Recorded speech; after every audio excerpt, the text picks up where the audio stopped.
Good morning my dear friends, मेरे प्यारे बच्चों। आज हम हाई स्कूल मैथ आप लोगों को पढ़ाने जा रहा हूँ। हाई स्कूल में आप लोग का चैप्टर क्या है? वृत्त। आज हम लोग वृत्त पढ़ेंगे, लेकिन इससे पहले क्या है, आप लोग वीडियो को शेयर कर दो।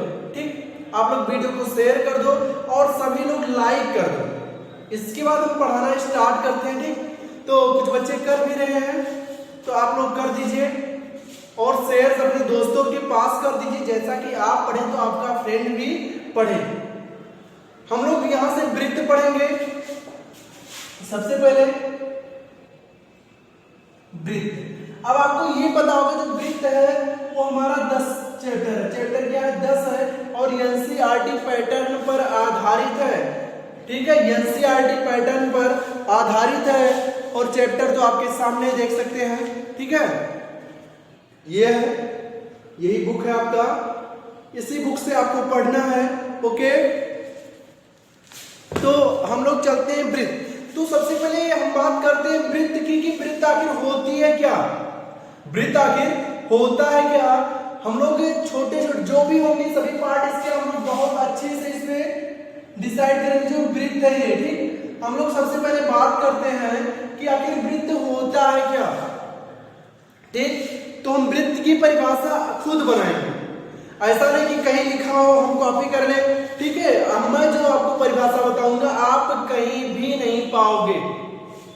तो वृत्त की परिभाषा खुद से बनाना होगा। तो हम कहेंगे किसी समतल तल पर, ये बाहु एक तल है ना आपका, अभी दो, किसी तल पर स्थित एक बिंदु, या आप कह सकते हो देखो ऐसे कि किसी तल पर स्थित निश्चित बिंदु के चारों दिशाओं में समान दूरी पर स्थित बिंदुओं के समुच्चय को क्या कहते हैं? वृत्त कहते हैं। क्योंकि देखो ये आपका निश्चित बिंदु एक समतल तल है, ये आपका निश्चित बिंदु है और एक समतल तल है। इसके चारों दिशाओं में समान दूरी पर, मतलब यहां से सभी दूरियां क्या होनी चाहिए? समान दूरी पर स्थित बिंदुओं के समुच्चय से बनी आकृति को वृत्त कहते हैं। अगर आप समुच्चय इसमें नहीं बोलना चाहते मत बोलो, आप बोलो किसी समतल तल पर स्थित निश्चित बिंदु के चारों दिशाओं में समान दूरी पर स्थित बिंदुओं, एक बिंदु नहीं है, बिंदुओं से बनी आकृति को वृत्त कहते हैं। तो ये जो वृत्त है बहुत सारे बिंदुओं से मिलकर बना हुआ है। सारी वृत्त हमसे एकदम सही से नहीं बन पाया, ऐसे अब भी बहुत सही नहीं है। ठीक, तो आपको पढ़ना है बाबू, मैं तो आर्टिस्ट हूं नहीं, तो हमें पढ़ना है वृत्त। तो ये आपका क्या है बाबू? वृत्त हो गया और हमने वृत्त की परिभाषा आपको बता दिया, आप आसानी से बता सकते हैं। ठीक है, ऐसे बोलना, किसी समतल तल पर स्थित निश्चित बिंदु के चारों दिशाओं में समान दूरी पर स्थित बिंदुओं से बनी आकृति को वृत्त कहते हैं। ओके, ये तो हो गया वृत्त की परिभाषा, ये आपका वृत्त हो गया। अब वृत्त में क्या होता है? त्रिज्या होता है, मतलब रेडियस इसे बोलते हैं। ठीक बाबू, तो हम हिंदी में ही बताते हैं। तो ये आपकी त्रिज्या, तो देख लेते हैं त्रिज्या ये है आपका, त्रिज्या मान लो ये O है और ये आपका P है, ये O है और ये P है। तो जो OP है ये त्रिज्या होता है। ठीक है, मतलब जो त्रिज्या की अगर फार्मूला, मतलब इसका क्या बोले, डिफिनेशन बोले, परिभाषा बोले, तो हम ये कह सकते हैं कि वृत्त के केंद्र से परिधि तक की दूरी को वृत्त की त्रिज्या कहते हैं। मतलब हम कह सकते हैं कि वृत्त के केंद्र से वृत्त की परिधि तक की दूरी को वृत्त की त्रिज्या कहते हैं। आप लोग समझ गए होंगे, क्योंकि ये वृत्त का केंद्र है और ये वृत्त की परिधि है। तो वृत्त के केंद्र से वृत्त के परिधि तक की दूरी को वृत्त की त्रिज्या कहते हैं। ठीक, इसके बाद बात करते हो, और इसके बाद जितनी भी त्रिज्याएं होती है वृत्त की, बहुत सारी त्रिज्याएं होती है ना मेरे बाबू, तो सभी जो त्रिज्याएं होती हैं हमेशा समान होती हैं। तो एक वृत्त त्रिज्याएं आपस में बराबर होती हैं। ऐसा नहीं होता है कि एक त्रिज्या 2 सेंटीमीटर, एक 4, एक 5 होगा, ऐसा कभी नहीं होता है। एक वृत्त की सभी त्रिज्याएं आपस में इक्वल होती हैं, सभी वृत्त त्रिज्याएं समान होती हैं। अब हम लोग आगे चलते हैं, व्यास की बात कर लेते हैं। व्यास किसे कहते हैं? देखो हम लिखवा नहीं रहे बाबू, आप इतना आसानी से बोल रहे हैं परिभाषा कि आप समझ सकते हो और आसानी से बता सकते हो। तो जो त्रिज्या की परिभाषा फिर से बोल दे रहा हूं, लिखना हो लिख लेना और कॉपी में लिखना होना है। देखो क्या कहना है कि वृत्त के केंद्र से वृत्त की परिधि तक की दूरी को वृत्त की त्रिज्या कहते हैं। ठीक, तो ये वृत्त की त्रिज्या हो गई। फिर बात करते हैं वृत्त की परिधि। परिधि तो ये है ना, ये देखो ये आपकी वृत्त की परिधि है, तो हम परिधि से नहीं मतलब रखते हैं, हम मतलब रखते हैं वो क्या बोलते हैं, व्यास, डायमीटर से इंग्लिश में बोलते हैं। तो हम बोलेंगे ऐसे, ये हम बोलेंगे कि वृत्त के केंद्र से, वृत्त के केंद्र से वृत्त के दोनों दिशाओं में, या आप ये कह सकते हो कि वृत्त को 2 बराबर भागों में बांटने वाली रेखा को वृत्त का व्यास कहते हैं। ऐसे बोल सकते हो कि वृत्त को 2 बराबर भागों में, बाबू 2 बराबर भागों में कब काटेगा? जब वृत्त के केंद्र से होकर जाएगा। तो आप कह सकते हो वृत्त को 2 बराबर भागों में बांटने वाली रेखा को वृत्त का केंद्र वृत्त का व्यास कहते हैं। तो आपको ये भी समझ में आ गया होगा कि वृत्त का व्यास किसे कहते हैं। तो वृत्त के मतलब वृत्त को 2 बराबर भागों में बांटने वाली रेखा को वृत्त का व्यास कहते हैं। ये तो वृत्त का व्यास था। अब हम लोग आगे चलते हैं, छेदक रेखा एक होता है, और देखो छेदक रेखा होता है, एक जीवा होता है। देखो अब ये जो आपका AB है, ये वृत्त का व्यास है, और CD जो है जीवा है। तो आप ये कह सकते हो, और एक बात ध्यान से सुन लेना, जो जीवा होता है वो व्यास को भी हम जीवा कहते हैं। व्यास को भी हम क्या बोलते हैं? जीवा बोलते हैं। अगर आपसे ये पूछा जाए कि वृत्त की सबसे बड़ी जीवा होती है, तो हम बोलेंगे वृत्त का व्यास ही वृत्त की सबसे बड़ी जीवा होती है। ठीक, हम क्या बोलेंगे बाबू कि वृत्त का व्यास ही वृत्त की सबसे बड़ी जीवा होती है। तो ये हो गया। अब जीवा को क्या बोलेंगे? वृत्त की समांतर, वृत्त के समांतर, सॉरी वृत्त के व्यास के समांतर खींची गई रेखा को वृत्त की जीवा कहते हैं। तो व्यास भी ऐसा नहीं कि ऐसे ही व्यास होता है, ऐसे ऐसे, चाहे जैसे भी आप 2 बराबर भागों में बांट जाएगा, उसे वृत्त का व्यास कहते हैं। और वृत्त के व्यास के समांतर खींची गई रेखा को वृत्त की जीवा कहते हैं। तो आपको ये भी समझ में आ गया होगा ना। तो अगर समझ में आ गया होगा तो लाइक सब्सक्राइब और शेयर तो बनता ही है आप सबको। तो आप लाइक सब्सक्राइब और शेयर जरूर करें वीडियो को। ओके,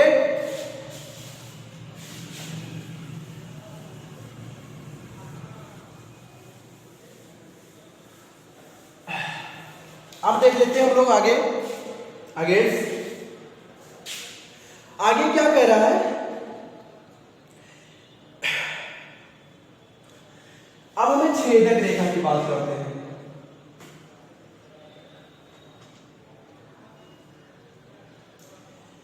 तो छेदक रेखा क्या होती है? हम कहेंगे वृत्त के मतलब व्यास के समांतर खींची गई रेखा जो वृत्त को 2 बिंदुओं पर प्रतिच्छेद करती है, उसे छेदक रेखा कहते हैं। या आप ऐसे बोल सकते हो कि वृत्त के 2 बिंदुओं पर प्रतिच्छेद करने वाली रेखा को वृत्त की छेदक रेखा बोलते हैं। तो देखो वृत्त की 2 बिंदुओं पर क्या कर रहा है?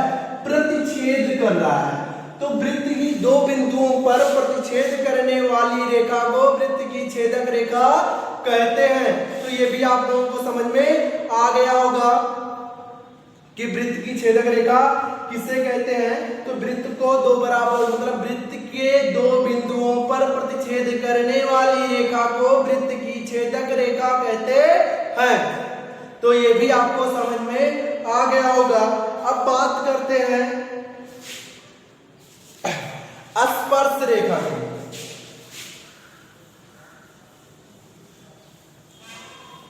कि वृत्त की स्पर्श रेखा किसे कहते हैं। ये देखो कोई बिंदु है, यहां से स्पर्श रेखा गई है। तो जो स्पर्श रेखा की परिभाषा होती है वो ये होती है कि वृत्त के किसी एक बिंदु से खींची गई रेखा को वृत्त की स्पर्श रेखा कहते हैं।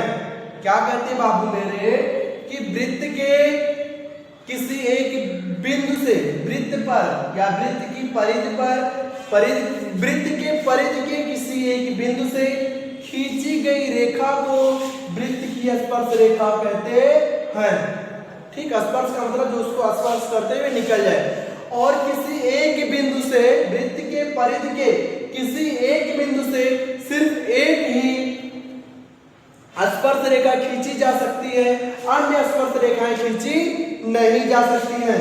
तो जितने बिंदु होंगे उतने स्पर्श रेखाएं, पर अगर ये बोलो कि एक बिंदु से कई स्पर्श रेखाएं हो तो ऐसा संभव नहीं है, क्योंकि ये अंदर चला जाएगा, थोड़ा सा होगा तिरछा करोगे अंदर चला जाएगा। तो सिर्फ वृत्त के केंद्र से एक ही, मतलब वृत्त की परिधि से के किसी बिंदु से अगर एक बिंदु है तो केवल एक स्पर्श रेखा खींची जा सकती है, इसके अलावा और स्पर्श रेखाएं खींची नहीं जा सकती हैं। तो ये भी आपको समझ में आ गया होगा। क्या समझ में आ गया होगा कि वृत्त के परिधि पर स्थित किसी एक बिंदु से केवल एक ही स्पर्श रेखा खींची जा सकती है। अब हम लोग आगे चलते हैं।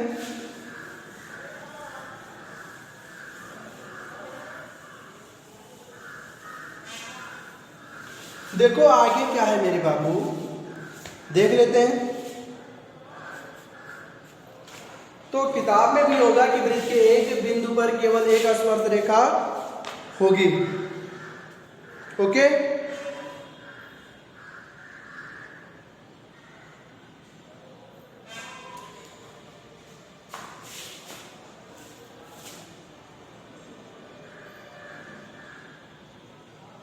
अब देखो क्या होती, कभी कभी ऐसी दशा होती है मेरे बाबू कि जैसे मान लो ये है स्पर्श रेखा, एक बिंदु से गया, ये भी स्पर्श रेखा, तो इसकी जो छेदक रेखा होती है, छेदक रेखा ना कि स्पर्श रेखा है, ये सभी क्या है, छेदक रेखा है। तो आप यहाँ से ये कह सकते हो कि जो वृत्त किसी ऐसी दशा में, कभी कभी ऐसी कोई दशा हो जाती है कि जब क्या होता है, जो छेदक रेखा होता है वो स्पर्श रेखा के क्या होता है, समानांतर होता है, मतलब समांतर होता है। तो यहाँ पे क्या है, इसके स्पर्श रेखा के समांतर है। हर दशा में नहीं होता कि उसके समांतर क्या होंगे ही, क्योंकि क्या क्या होती है, कभी ऐसी दशा बन जाती है क्या, विशिष्ट दशा में, क्योंकि हमने स्पर्श रेखा ये बनाया, हम छेदक रेखा ऐसे भी तो कर सकते हैं।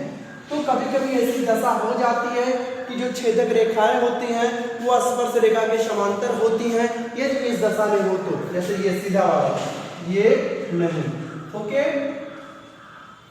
जो सीधा वाला था उसके क्या है, समानांतर। ओके, अब हम लोग आगे चलते हैं। आगे देखो,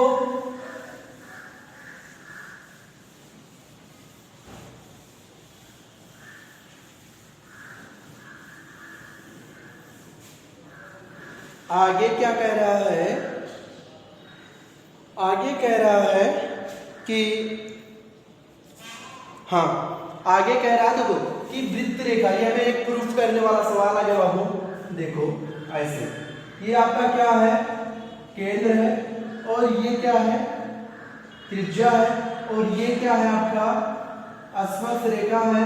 मान लो स्पर्श रेखा आपका एक PQ है, या XY मान लेते हैं, XY है, ये आपका O है, ये आपका P है। तो बाबू ये क्या होता है, एक प्रॉपर्टी होती है कि किसी वृत्त की स्पर्श रेखा और त्रिज्या के बीच बना कोण क्या होता है, 90 डिग्री होता है। ठीक है, हम क्या कहते हैं कि किसी वृत्त कि त्रिज्या और स्पर्श रेखा के बीच बना कोण क्या होता है, 90 अंश होता है। यही मुझे क्या करना था, बताना था। लेकिन इसको हमें प्रूफ भी करना होगा। कैसे करेंगे, हम रचना में लिख देंगे। सबसे पहले तो रचना लिख दो या वैसे लिख दो, क्या लिखना होगा, आप लिखना होगा बाबू आपको कि हमें केंद्र ओ वाला एक वृत्त लिया। देखो हमने क्या बोला, हमने केंद्र ओ का एक वृत्त लिया, एक वृत्त लिया तथा एक्स वाई वृत्त की स्पर्श रेखा की स्पर्श रेखा खींचा। क्या किए, हमने केंद्र O का एक वृत्त लिया तथा एक्स वाई वृत्त की स्पर्श रेखा खींचा। क्या खींचा, वृत्त की स्पर्श रेखा खींचा। और हमें जो सिद्ध करना है, क्या ये तो हमने सिद्ध कर दिया, और हमें सिद्ध करना है कि जो ओपी हमारा है वो एक्स वाई पर क्या है, लंब है। देखो अब ये तो हमने कर दिया, ठीक है। हमें सिद्ध करना है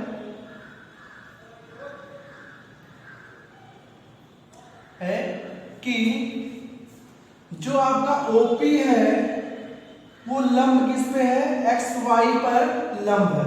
ओपी लंब एक्स वाई, ये मुझे क्या करना है, प्रूफ करना है कि जो ओपी है वह लंब है एक्स वाई पर। ठीक, और क्या, अगर आप ऐसा नहीं लिखना चाहते हो कि आप निशान लगाओ तो ओपी लंब ऐसे लिख दो, लंब एक्स वाई पर। ये मुझे प्रूफ करना है, प्रूफ दैट। तो हमें करना क्या है, हम कहेंगे एक्स वाई पर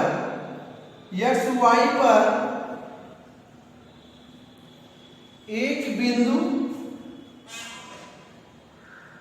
कुछ ले लेते हैं, मान लो n ले लिया, एक बिंदु n लेते हैं, n लेते हैं। हमने क्या बोला बाबू, एक्स वाई पर, देखो हमने इसलिए इधर साइड हो गया कि आपको पूरा पूरा दिखाई दे, ठीक है।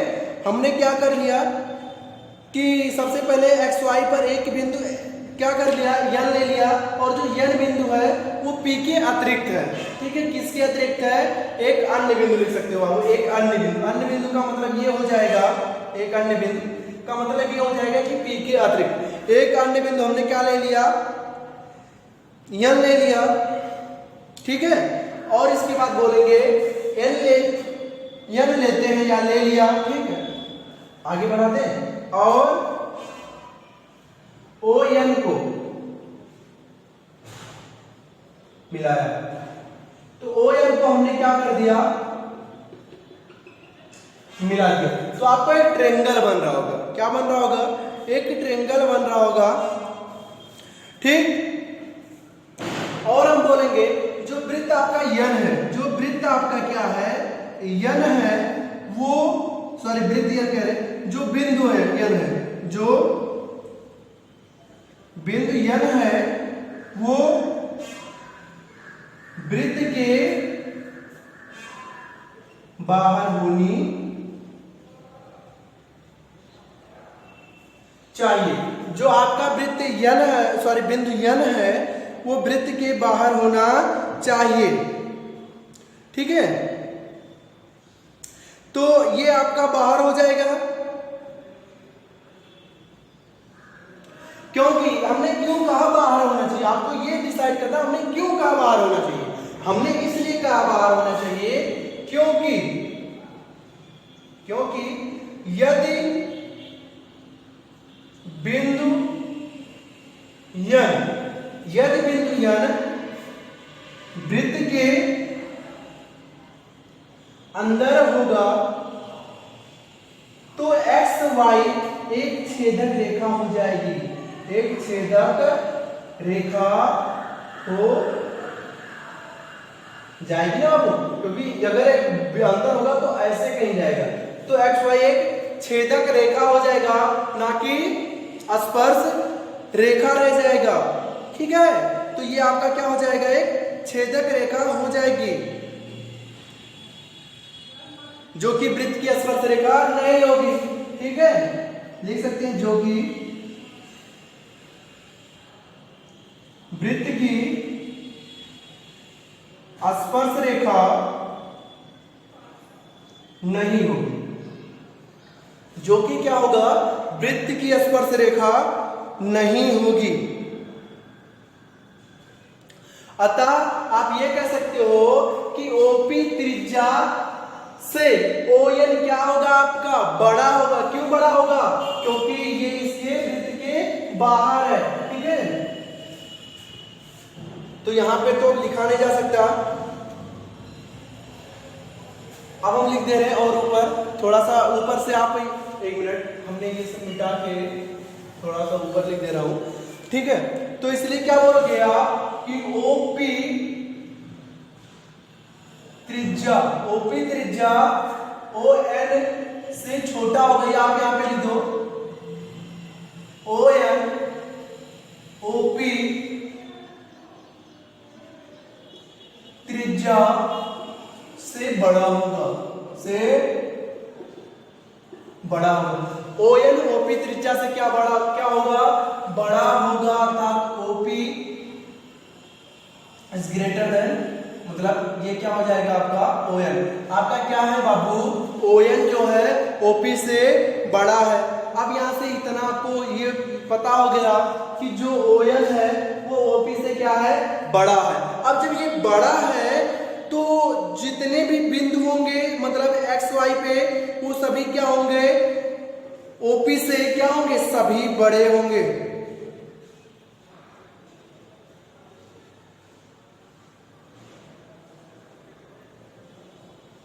ठीक, तो आगे देखते हैं।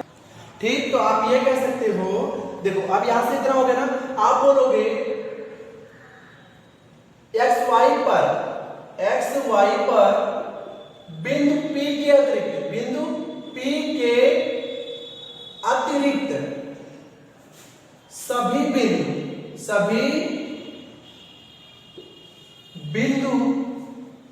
बिंदुओं क्या होगा, इसके अतिरिक्त सभी बिंदु O से, सभी बिंदु क्या होगा, जैसे ये बिंदु हो गए, ये बिंदु हो गए, ये सभी बिंदु O से क्या होगा, ओपी के, सॉरी हाँ, O से सभी बिंदु। ठीक, तो हम बोलेंगे ओपी बिंदु O से एक्स वाई के अन्य बिंदुओं से न्यूनतम दूरी है।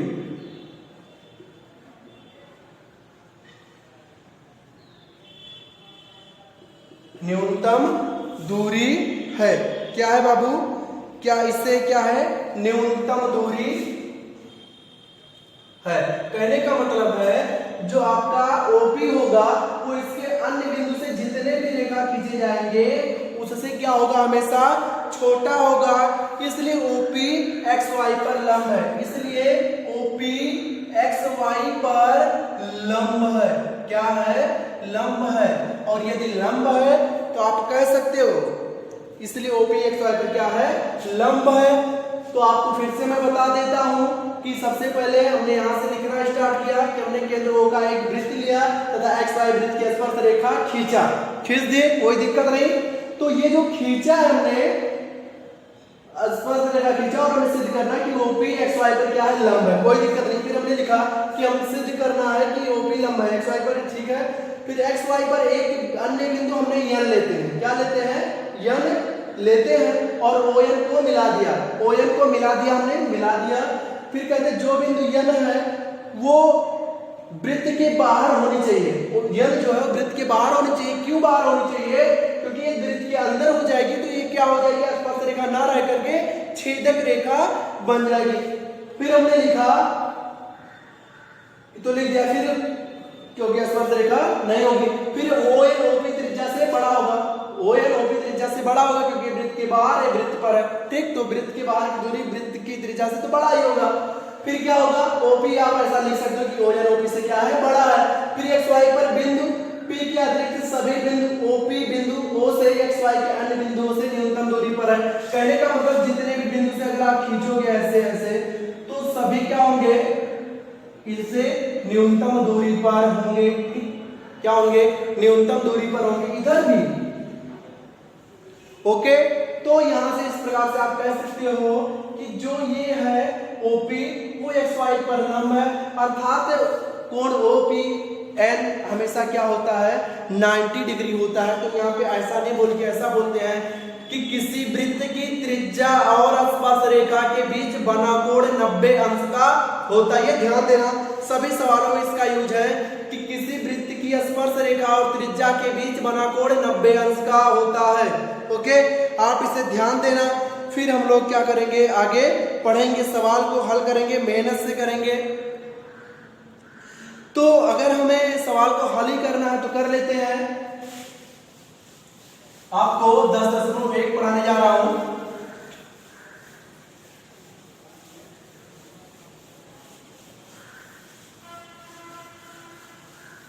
ये था, अब ये 10वां चैप्टर का बेसिक था। हमने 10.1 हम क्या कर रहे हैं, चैप्टर पे चल रहे हैं 10.1 के, ठीक है। ठीक, तो चलते हैं हम लोग 10.1 हल करते हैं। तो आप लोग सबसे पहले खोल के मतलब चैप्टर रख लो, क्योंकि इसमें पहले क्या है, एक वृत्त की कितनी स्पर्श रेखाएं खींची जा सकती हैं। तो एक वृत्त की जो होती है स्पर्श रेखाएं बहुत सारी खींची जा सकती है मेरे बाबू। एक वृत्त की अनंत स्पर्श रेखाएं खींची जा सकती हैं। कितनी स्पर्श रेखाएं खींची जा सकती हैं, अनंत स्पर्श रेखाएं खींची जा सकती हैं एक वृत्त के, क्योंकि एक वृत्त के जितने ही बिंदु होंगे उतने स्पर्श रेखाएं खींची जा सकती हैं। और यहाँ पे कितने अनंत बिंदुओं से मिलकर वृत्त की रचना होती है। तो यदि अनंत बिंदुओं से मिलकर होती है तो क्या होगा, देखो एक वृत्त पे क्या होती है, बहुत सारे बिंदुओं से मिलकर ये बना होता है। अब जितने सारे बिंदुओं से मिलकर बना होगा उतनी स्पर्श रेखा होती है।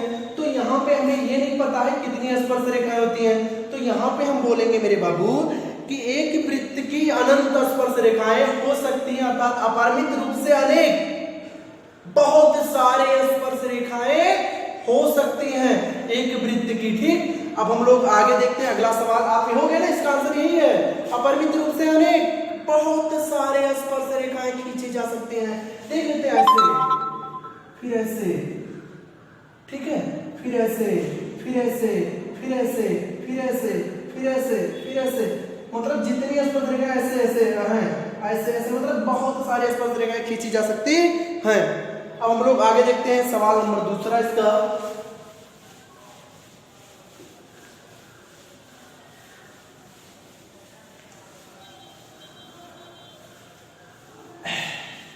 अब देखो दूसरा सवाल क्या कर रहा है इसका, कह रहा है कि बाबू भरना है कि किसी वृत्त की स्पर्श रेखा उसे बिंदुओं पर प्रतिच्छेद करती है। तो ऐसे है ना बाबू, कह रहा है किसी वृत्त की स्पर्श रेखा कितनी बिंदुओं पर प्रतिच्छेद करती है। तो हमने तो बताया कि किसी वृत्त की अगर स्पर्श रेखा है तो केवल एक बिंदु पर क्या करेगी, प्रतिच्छेद करेगी। तो यहाँ पे क्या बनेंगे कि किसी भी वृत्त की स्पर्श रेखा होगी वो केवल एक वृत्त पर क्या, सॉरी एक बिंदु पर स्पर्श करेगा। तो यहाँ पे एक बिंदु पे हो जाएगा। ओके, फिर वृत्त को दो बिंदुओं पर प्रतिच्छेद करने वाली रेखा को क्या कहते हैं। वृत्त की दो बिंदुओं पर प्रतिच्छेद करने वाली रेखा को क्या कहते हैं। प्रतिच्छेद का मतलब छेद, इधर से उधर निकल जाना। तो एक वृत्त की किन्हीं दो बिंदुओं पर प्रतिच्छेद करने वाली रेखा को क्या बोलते हैं, मैंने बताया था छेदक रेखा बोलते हैं। क्या बोलते हैं बाबू, छेदक रेखा बोलते हैं। कि कोई भी वृत्त हो किसी दो बिंदुओं पर यदि प्रतिच्छेद कर रहा है तो वह कौन सी रेखा होगी, वह होगी छेदक रेखा। फिर देखो बात करते हैं, एक वृत्त की समांतर स्पर्श रेखाएं हो सकती हैं। समांतर स्पर्श रेखा मेरे बाबू, समांतर का मतलब क्या होता है, क्या होता है बाबू, हाँ समांतर का मतलब होता है आमने सामने। तो अगर मान लो सॉरी वृत्त अच्छे से नहीं बन रहा है, देखो ऐसे मान लो ये आपका एक वृत्त है, तो अगर आपसे ये पूछा जाए कि एक वृत्त की कितनी समांतर रेखाएं खींची जा सकती हैं, तो एक ये हो गया और एक ये हो गया। तो यही तो एक इसके ये समांतर, इसके ये समांतर।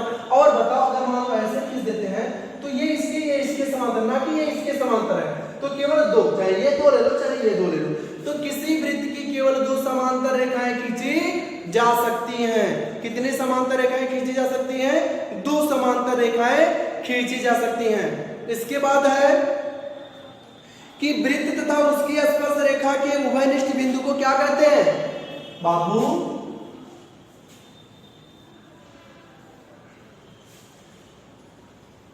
वृत्त तथा उसके उभयनिष्ठ बिंदु को क्या कहते हैं? वृत्त तथा स्पर्श रेखा के उभयनिष्ठ बिंदु को क्या कहते हैं? ये स्पर्श रेखा है, ये वृत्त है, दोनों का बिंदु है, उभयनिष्ठ बिंदु है, इसको क्या बोलेंगे बाबू? स्पर्श बिंदु। क्या बोलते हैं? स्पर्श बिंदु कहते हैं। जहां वृत्त की स्पर्श रेखा जिस बिंदु को स्पर्श करती है उस बिंदु को स्पर्श रेखा कहते हैं। तो क्या बोलते हैं इसको? स्पर्श रेखा, सॉरी स्पर्श बिंदु बोलते हैं, और उस बिंदु से जो होकर रेखा जाती है उसे स्पर्श रेखा बोलते हैं। ओके, अब इसका देखते हैं सवाल नंबर तीसरा।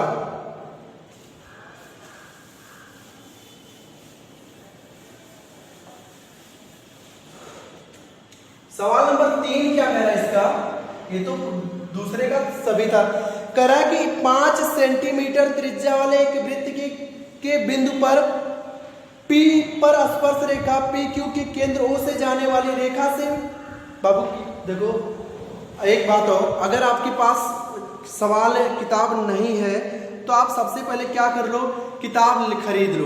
अब देखो अगर आपको किताब खरीदना, दूसरा बात हम क्वेश्चन लिखेंगे नहीं, आप क्वेश्चन को यहाँ से भी नोट डाउन कर सकते हो। आपकी स्क्रीन पर क्वेश्चन दिख रहा होगा, ठीक? आपकी स्क्रीन पर क्वेश्चन है, आप वीडियो को यहीं पे पॉज कर लेना, रोक लेना और क्वेश्चन को लिख लेना यदि आपके पास बुक नहीं है। ओके, अब देखते हैं हम लोग क्या देखते हैं कि कह रहा है कि 5 सेंटीमीटर त्रिज्या, ऐसे ही आपका एक वृत्त है, ओके, और त्रिज्या कितना है?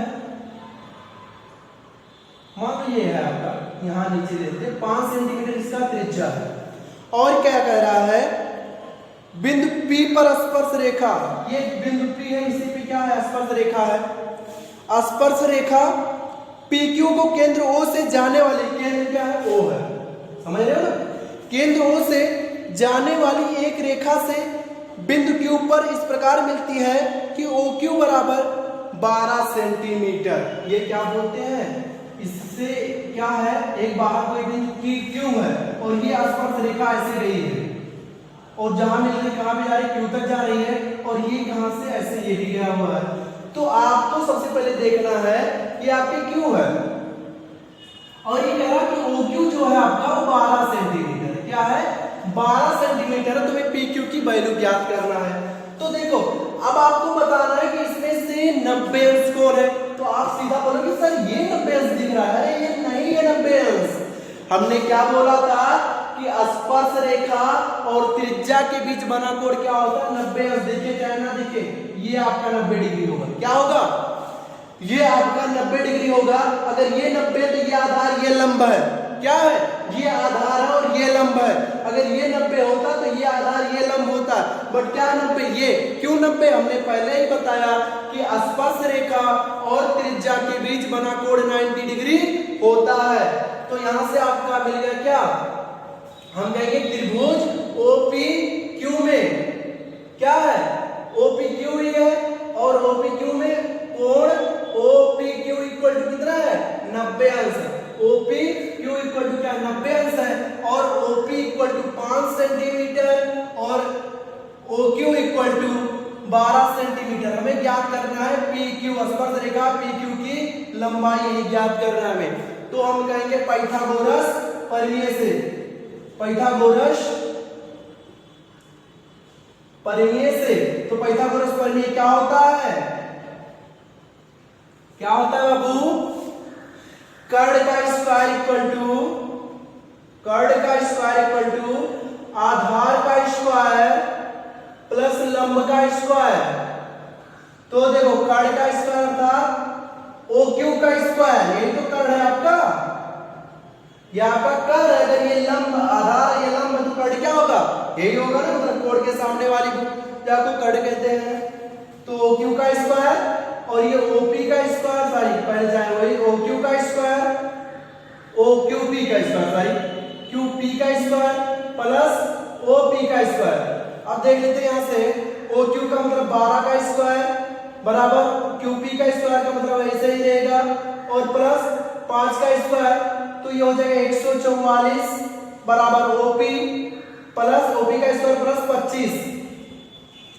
ओके, अब ये हो गया। अब इसको आप क्या करोगे, ओपी का स्क्वायर इक्वल टू 25 इधर आएगा तो 144 माइनस 25, तो ओपी का स्क्वायर इक्वल टू 144 से 25 जाएगा तो बचेगा 119, तो ओपी बराबर आपको मिल जाएगा बाबू अंडर रूट 119, क्योंकि स्क्वायर उधर चला जाएगा तो क्या हो जाएगा, रूट में हो जाएगा, तो अंडर रूट 119 सेंटीमीटर क्या होगा, सेंटीमीटर हो गया। आप सिर्फ पाइथागोरस प्रमेय जानते हो, बस यहाँ पे ध्यान देना कि लंब क्या होगा, आधार क्या होगा। अब ये आपका 90 अंश बनेगा तो आधार ही होगा, लंब ये होगा, कर्ण ही होगा, ठीक, इसको आपको ध्यान में रखना है। तो ये भी सवाल आपका हो गया। अब एक सवाल लास्ट बचा है, उसे भी हम लोग देख लेते हैं।